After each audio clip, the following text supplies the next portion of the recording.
Hello mortals, I am the BookTube Goddess, the #1 drag queen booktuber on YouTube.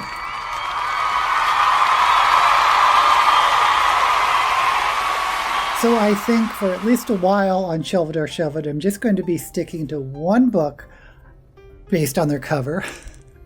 And then I'm going to look for some books in other places. And when I reacted to Ashley of the Bookish Realm, which I'll also link up here, she had posited, what is a critically acclaimed book? Well, one definition is a book that receives awards.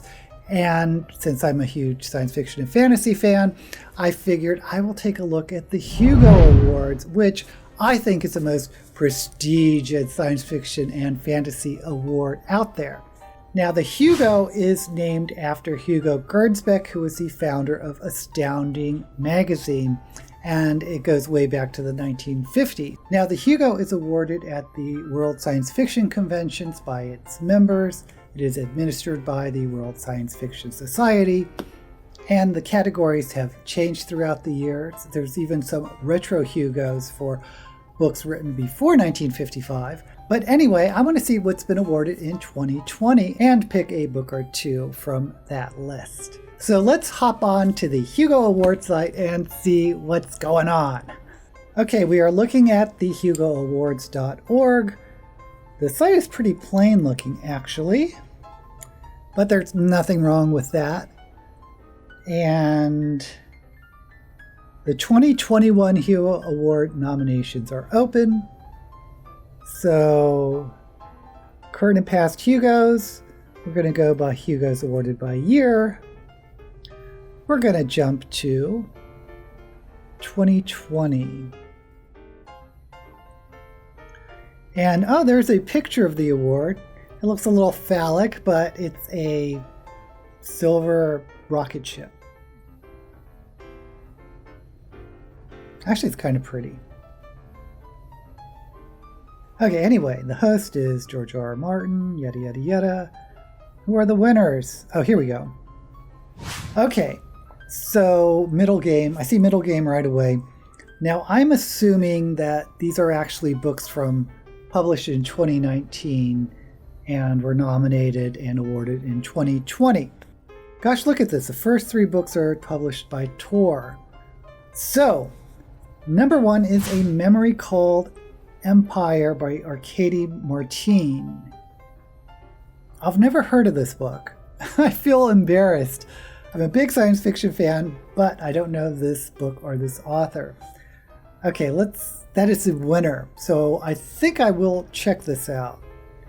I wonder if I should look it up first. Well, I'll look it up and find a short blurb. Okay, Middlegame I've read by Shannon McGuire. Gideon the Ninth by Tamsyn Muir. Now, I passed up this book on Shelved or Shelved, and I regret that I did because I've heard so much about this series. Is this the first book or the second book? I don't know. I'll figure it out. But I think I want to read that book too. The City in the Middle of the Night by Charlie Jane Anders. Now this is so funny because I was just recommending All the Birds in the Sky in a live stream I had earlier by this author who's also a trans author. But I'm interested in that book too. The 10,000 Doors of January. I've heard of this book as well, and I may have passed it up on Shelved or Shelved. Okay. So maybe I'll just do one Hugo winner a month, because I definitely want to do the winner. Let's look this up. Let's look up what the heck I'm getting myself into. Okay, Memory Called Empire is the first book of a series by Arkady Martine. It looks like the second book is out already, A Desolation Called Peace. So that's a good sign, because I like starting a series when there's at least 2 books out. Hopefully it's a trilogy. Okay, let's read the little blurb. Ambassador Mahit... Oh, good grief, these names. Okay. Ambassador Mahit Disnair arrives in the center of a multi-system Taikaxalani empire, only to discover that her predecessor, the previous ambassador from their small but fiercely independent mining station, has died. but no one will admit that his death wasn't an accident, or that Mahit might be next to die during a time of political instability in the highest echelons of the imperial court. Okay, I am reading this one. I'm actually looking for an audiobook, so I may pick this up as an audiobook. Okay, the other book I'm interested in is Gideon the Ninth by Tamsyn Muir. I've seen this come up on Shelf It or Shove It, and I regret not picking it up, and I've since heard it's really good, and it's been nominated for a Hugo. I think I've heard Nicholas Perez talk about this a lot, so I believe it's a fantasy, but let's read the blurb. Gideon the Ninth, first book of the Locked Tomb by Tamsyn Muir. The Emperor needs necromancers. The ninth necromancer needs a swordswoman.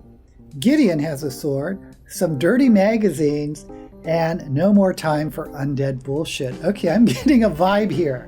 Brought up by unfriendly, ossifying nuns, ancient retainers, and countless skeletons, Gideon is ready to abandon a life of servitude and an afterlife as a reanimated corpse. She packs up her sword, her shoes, and her dirty magazines and prepares to launch her daring escape. But her childhood nemesis won't set her free without a service. Okay, just to let you know, I am definitely picking up Gideon the Ninth. Maybe I should just do all the Hugos that I haven't read. Okay, the next book is The Light Brigade by Kameron Hurley, who's apparently already won a Hugo for something else. I don't know this author, never heard of this book. Looks like a standalone, which is pretty good, but let's read the blurb. From the Hugo Award-winning author, yada yada yada, a new science fiction thriller about a futuristic war during which soldiers are broken down into light in order to get them to the front lines of Mars. So I guess this is a teleportation device.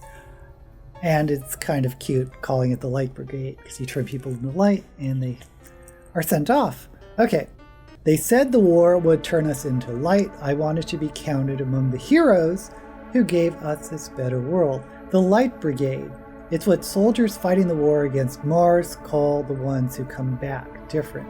Grunts in the corporate core get busted down into light to travel to and from interplanetary battlefronts. Everyone is changed by what the core must do in order to break them down into light. Those who survive learn to stick to the mission brief, no matter what actually happens during combat. Okay, then it goes on and describes how Deeps is, our main character, who turns into light and is transported to be a soldier. So I'm getting military science fiction, I'm getting high concept science fiction, and maybe it's an exploration on PTSD as well. It's not a book I really will jump on. No, I think I'm going to pass on the Light Brigade. It just isn't speaking to me as a story. Next up is an author I do know, Charlie Jane Anders, The City in the Middle of the Night. And like I said before, I really enjoyed All the Birds in the Sky, and this author is also a trans author, if you're looking to expand to diverse authors. So I'm very excited we have a new book by Charlie Jane Anders. Let's read the blurb. Would you give up everything to change the world? Humanity clings to life on January, a colonized planet divided between permanently frozen darkness on one side and blazing endless sunshine on the other. Two cities built long ago in the meager temperate zone serve as the last bastions of civilization, but life inside them is just as dangerous as the uninhabitable wastelands outside. Sophie is a young student from the wrong side of Ziospant City, is exiled into the dark after being part of a failed revolution, but she survives with the help of a mysterious savior from beneath the ice. So the plot doesn't seem that exciting to me, but just based on the author, I just want to read this author again. So I'm going to put this on my TBR. And finally, there is The 10,000 Doors of January by Alix Harrow. Now, I remember this from Shelf It or Shove It, passed on it, regret it, but let's see what the blurb says. In a sprawling mansion filled with peculiar treasures, January Scalar is a curiosity herself. As the ward of the wealthy Mr. Locke, she feels little different from the artifacts that decorate the halls, carefully maintained, largely ignored, and utterly out of place. There she finds a strange book, a book that carries the scent of other worlds and tells a tale of secret doors, of love, adventure, and danger. Each page turn reveals impossible truths about the world, and January discovers a story increasingly entwined with her own. Oh my gosh, this is the type of plot that I really love. I love portal fantasies. This has to be a portal fantasy. I am going to add this to my TBR.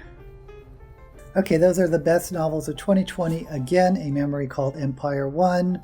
And I've also read Middlegame, which is why I didn't go over it. Highly recommend Middlegame, about a pair of fraternal twins who are the subject of a mad alchemy experiment.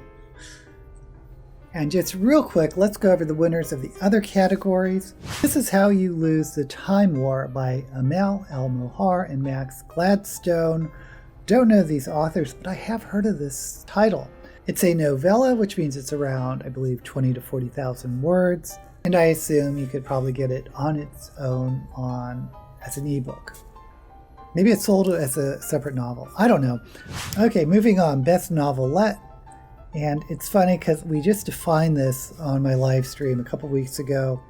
I believe the novelette is from 15 to 20,000 words. Anyway, it is The Emergency Skin by one of our favorites, N.K. Jemisin, from the Forward collection, which I assume is a collection of short fiction. And best short story is As the Last I Know by S.L. Huang. And then it just says Tor.com, so I don't know if it was published in a magazine or in a collection. Best series, The Expanse by James S.A. Corey. James S.A. Corey is, of course, a pseudonym of two authors, and I'm surprised to see this here because the series isn't complete. I believe there's a couple books yet to come, but I love the series, and I even love the TV series, which you can watch on Amazon. Best related work is 2019 John W. Campbell Award Acceptance Speech by Jeanette Eng. Don't know what that means. Maybe it's nonfiction related to science fiction. If that makes sense. Okay. Best graphic story or comic, LaGuardia, written by Muidi Okorafor, art by Tina Ford, colors by James Devlin. I don't know anything about this graphic novel. If you do, please comment below. I haven't read a graphic novel in a long time. Maybe it's time I should. Best dramatic presentation, long form, Good Omens, written by Neil Gaiman, directed by Douglas McKinnon, Amazon Studios. So I guess by dramatic presentation they mean movie. I'm kind of surprised because I'm looking at the other nominations and I don't know if I'd put Good Omens first. The other nominations are Captain Marvel, Russian Doll, which I think probably should have won, Avengers Endgame, which I wouldn't have minded if it had won, Us, and Star Wars The Rise of Skywalker. Personally, for me, I would have given it to Russian Doll, but Good Omens was a competent series. Best dramatic presentation, short form, The Good Place. The Answer, written by Daniel Schofield, directed. Okay, The Good Place is that sitcom based in the afterlife. I haven't kept up with it, but it is a very clever concept. The concept is basically in the afterlife, there is a good place and a bad place. And at least for the first season or two, some people that should have gone to the bad place were inadvertently placed in the good place, and they're trying to pretend that they belong there. I'm kind of curious that it won because the nominations have some very strong science fiction, but I noticed that there's a tie between The Watchmen and The Mandalorian. I feel like there's a lot of vote splitting on this because it looks like they nominated a lot of really good series. Watchmen, Mandalorian, The Expanse, Doctor Who, but it's interesting the Good Place one. Next is Best Editor Short Form, Ellen Datlow. Best Editor Long Form, Nava Wolf. Best Professional Artist, John Picasso. Best Semiprozine, Uncanny Magazine. Best Fanzine, The Book Smugglers. Best Fancast, Our Opinions Are Correct, presented by Annalie Newitz and Charlie Jane Anders. I don't know what Fancast is. Best Fan Writer is Bogey Takex.